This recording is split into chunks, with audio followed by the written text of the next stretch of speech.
I've had multiple Kamado grills for many years now, but I remember when I first got into Kamado cooking, how hard it was to figure out how to light this grill and get it to temperature. Today, we're going to take the mystery out of that.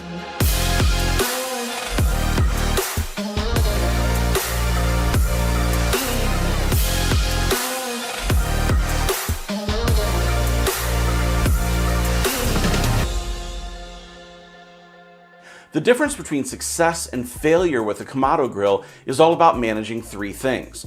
First, it's how much charcoal there is in the chamber. The amount of charcoal determines how hot the fire can get and how long it will last. Now second, it's how much of that charcoal is lit. Are you lighting all of the charcoal inside or just a portion of the charcoal? That will determine overall heat and longevity. Now third, it's the airflow inside the grill. How much air can get into the grill and supply oxygen to the fire. Controlling these three things is key to mastering your Kamado grill, and today we're going to talk about 6 different ways I light my Kamado grills. Now let's start by talking about the type of charcoal we're using today. There's 2 primary types of charcoal. There's the charcoal briquette and lump charcoal. I prefer lump charcoal in my Kamado grills for one simple reason. The charcoal briquette is made up of materials that are compressed into this briquette shape. Once this charcoal is lit, it begins to fall apart and it's tough to reuse when you can starve it of oxygen to save it for later. It can be done, but this job I feel is better suited for lump charcoal. Lump charcoal comes from pieces of wood that are burned in an oxygen-starved environment to the point where this is what's left over. If you light this and then starve it of oxygen, it will stay pretty much just like this. It doesn't fall apart and is pretty easy to relight and reuse. Now, here's the first way that I light a Kamado grill. It's with a charcoal chimney and tumbleweed starter bundle. I'll fill the chimney with lump charcoal and place 1 or 2 tumbleweed starter bundles underneath the chimney.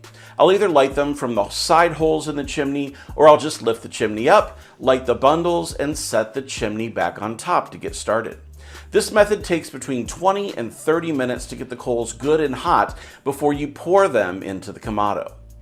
Now another method to use is the tumbleweed fire starters directly in the charcoal at the bottom of the Kamado. I like to nestle them down in the coals a bit before I light them so the fire starter is lighting 4 to 5 large coals. Depending on how hot I'm planning on cooking, I might use 2 fire starters on different sides of the charcoal like I'm doing here today. This method takes a little bit longer than the charcoal chimney in the 30+ minutes category, but it allows you more control as you use your vents to control how much air is accessible by the fire. A third method is the tried and true electric starter. You can simply just plug it in and nestle it down into the charcoal, or if you have a grill like this Vision model here, there's a dedicated electric starter port that you can slide the starter into to get things started.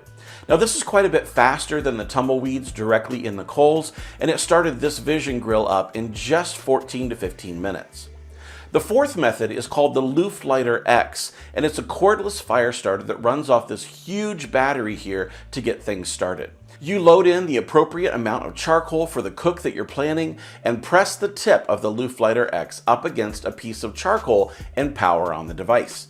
You'll start to see some sparks after 10 seconds or so, and as soon as you see a small flame, just pull the lighter a few inches away from the charcoal to spread the fire. With the Looftlighter, we can get a Kamado started in right around 2 to 3 minutes, and it's completely clean, no residue or chemicals to start a fire this way.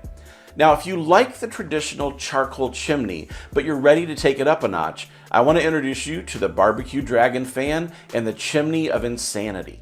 The chimney has an air intake port here at the bottom with a 90-degree bend that points right into the bottom of where the coals are sitting. I can place a little tumbleweed fire starter in the intake port, light it up, and stick the fan right in the port to push superheated air directly through the charcoal. I could fully light this whole chimney in 2 to 3 minutes and we're ready to cook. And last but not least, I like to use the grill gun. This is a propane torch that's the most fun way to light fires that I've come across. I use it on my fire pits, pizza ovens, Kamados, and more, and all you have to do is turn on the gas by turning this knob, pulling the trigger to ignite the gas, and point it at the charcoal that you want to light. You can do everything from a small flame to what I can only refer to as a flamethrower, so the speed of lighting your charcoal is up to how much propane you want to utilize to make it happen. I can light a Kamado grill in about 1 minute using the grill gun, and it's the fastest way I'm aware of to get my Kamado up and running. You can get 10% off a grill gun if you use the code BBQLAB when you purchase. Just a little tip to save some of your hard-earned cash. Now, there might be some of you who are wondering why we didn't cover lighter fluid to start a fire in a Kamado grill. That's because I absolutely despise using lighter fluid to light Kamados. We're talking about a ceramic grill that's porous, and the last thing I want is the flavor of lighter fluid sticking around on the inside of my grill. There's plenty of other good methods to light a Kamado, so keep the lighter fluid outside with your kettle if you want to, but I highly suggest not using it to light your ceramic grill. Now, if you want to learn more about how to manage the fire and temperatures on your Kamado, check out the link in the description for the playlist that we're putting together on how to master your Kamado grill. If you want to know the price or purchase one of these fire starting devices, we have links in the description as well with the lowest price we know of for each item. There's also discount codes that we have for some items, so don't go shopping until you check out the link to save yourself some money. I'm David Gafford from the Barbecue Lab, and I will see you next time.